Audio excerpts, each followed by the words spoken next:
बच्चों ये एक्सरसाइज 8.2 का सेकंड क्वेश्चन है। इसमें दिया है कि एबीसीडी एक समचतुर्भुज है और पी क्यू आर एस क्रमशः भुजाओं A B B C C D और डी ए के मध्य बिंदु है। यहां पर बच्चों हम एक समचतुर्भुज बना लेते हैं।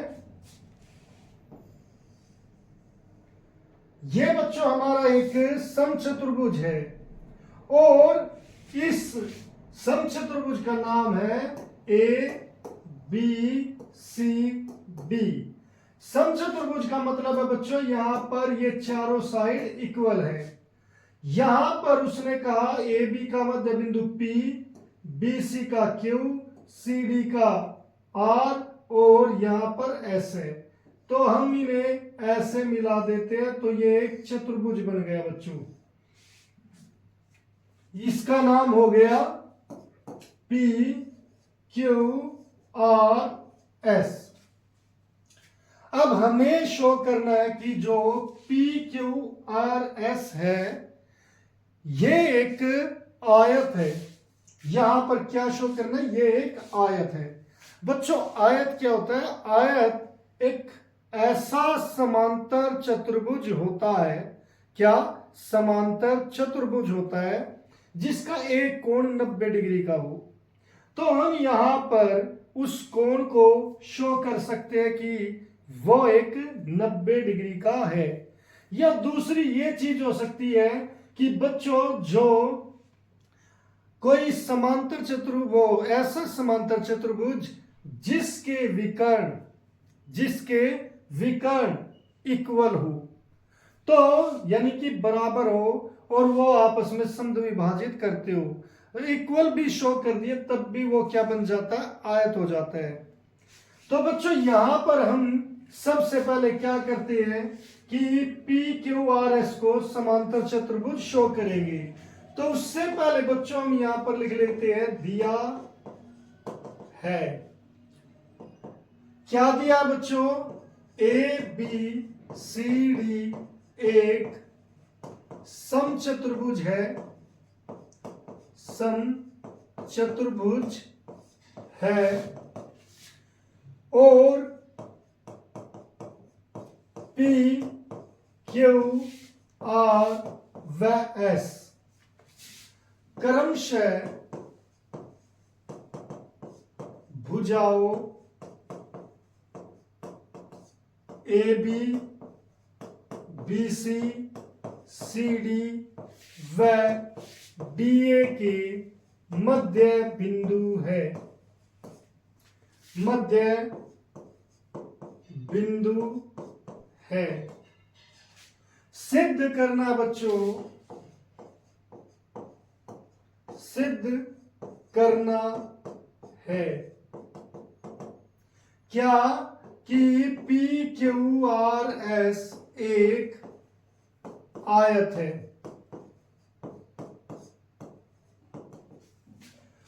उसके लिए बच्चों हम क्या करते हैं, यहां पर एक लाइन यानी कि हम यहां पर B को D से मिलाते हैं। तो इसके लिए बच्चों हम हल में B को D से मिलाते हैं। अब बच्चों यहां पर त्रिभुज ए डी बी में, ए डी बी में ए एस किसके बराबर हो जाएगा? एच डी के। क्यों? क्योंकि एस क्या है बच्चों? मध्य बिंदु है। तो ए डी का यानी कि जो एस है ए डी का मध्य बिंदु है और जो पी है वो ए बी का मध्य बिंदु है। और अगर किसी त्रिभुज में इस तरीके से मध्य बिंदु होते हैं तो बच्चों मध्य बिंदु थ्योरम की से हम एमपीटी मिड पॉइंट थ्योरम भी कहते हैं बच्चों इसे। उसके कारण जो एस और पी, एस पी जो रेखा है वो डीबी के पैरेलल हो जाती है, समांतर हो जाती है। तो बच्चों हम यहां पर लिखेंगे त्रिभुज ए डी बी में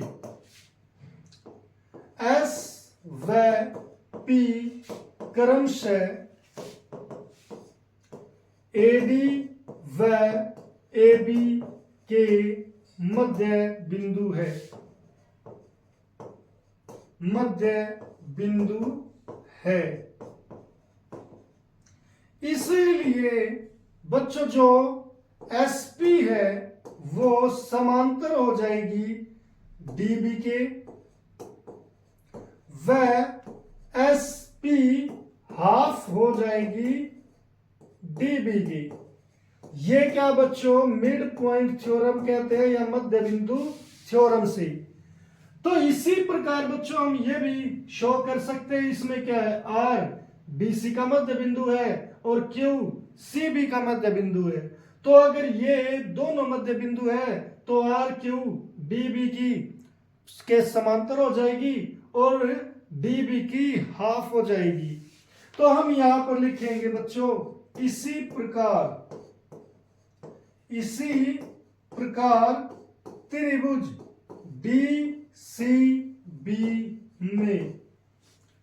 DCB में हम क्या शो कर सकते हैं बच्चों, जो RQ है वो समांतर है DB के, व RQ जो हाफ हो जाएगी बच्चों DB के। तो ये समीकरण 1, ये समीकरण 2। तो इसीलिए 1 व 2 से बच्चों यहां पर हमने क्या लिखा, SP समांतर है DB के, और यहां पर क्या लिखा है RQ समांतर है DB के। तो बच्चों यहां पर लिख सकते हैं SP समांतर है DB के और समांतर है RQ के। यानी कि अगर ये रेखा इसके समांतर है और ये रेखा इसके समांतर है तो ये दोनों रेखाएं क्या हो जाएंगी, समांतर हो जाएंगी। ये रेखा इसका हाफ है और ये रेखा इसका हाफ है, तो बच्चों ये दोनों इक्वल भी हो जाएंगी। तो यहां पर हम लिख सकते हैं ये जो DB का हाफ है और ये भी DB का हाफ है, तो SP क्या हो जाएगी RQ की।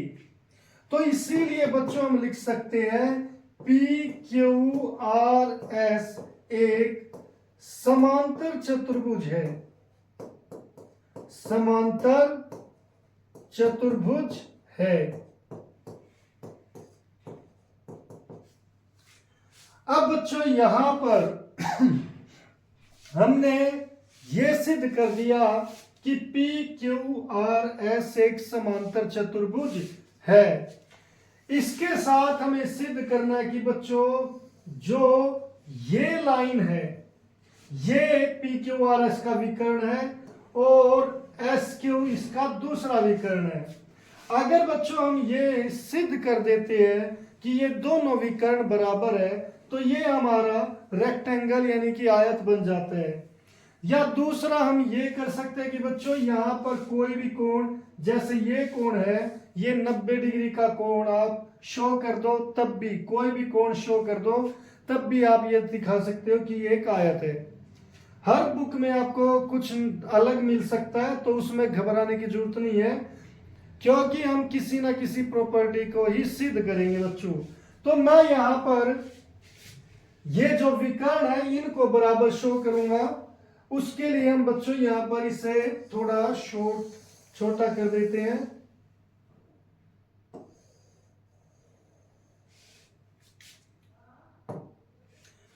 अब बच्चों हम लिखेंगे, क्योंकि यहां पर बच्चों P और R AB और यहां पर DC D है बच्चों, DC के मध्य बिंदु है, AB DC के समांतर है, तो CD एक समचतुर्भुज है। समचतुर्भुज है तो बच्चों ये AB और DC ये बराबर है, तो जो इनके मध्य बिंदु है बच्चों ये भी क्या है कि ये हमारे क्या हो जाएंगे, ये भी इनका जो हाफ होगा AP और यहां पर DR ये भी क्या होगा, बराबर होगा। यहां पर AB समांतर है तो AP भी और DR भी समांतर होंगे। तो बच्चों यहां पर ए पी आर डी ये क्या हो जाएगा, हमारा एक समांतर चतुर्भुज हो जाएगा। तो जिस कारण ये भुजा ए डी के बराबर होगी। और इसी प्रकार बच्चों हम सिद्ध कर देंगे कि डी सी क्यू एस एक समांतर चतुर्भुज है और वहां पर यह भुजा इसके बराबर और समांतर होगी। तो आइए देखते कैसे कि बच्चों समचतुर्भुज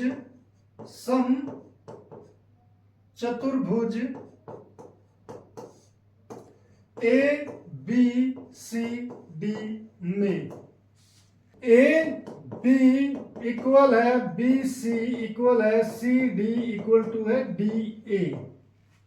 अब बच्चों यहां पर हम लिखेंगे क्योंकि ए बी बराबर है डी सी के, और यहां पर इसीलिए अगर मान लो हम इन दोनों को 2 से भाग कर दे तो कोई दिक्कत थोड़ा है। दोनों तरफ से मैंने 2 से भाग कर दिया तो ये इसका मध्य बिंदु हो गई। अब इसीलिए बच्चों जो हमारा ए बी का हाफ क्या बच्चों, इस ए बी का हाफ है ए पी और इस डी सी का हाफ है डी आर। ए पी बराबर होगी डी आर की, वह ए पी समांतर है बच्चों डी आर की, क्योंकि ए बी समांतर है डी सी की। अब इसीलिए बच्चों ए पी आर डी एक समांतर चतुर्भुज है, समांतर चतुर्भुज है, जहां बच्चों ए डी किसके बराबर होगी, पी आर की। ए पी आर डी एक समांतर चतुर्भुज है और बच्चों ए डी किसकी इक्वल है, पी आर की।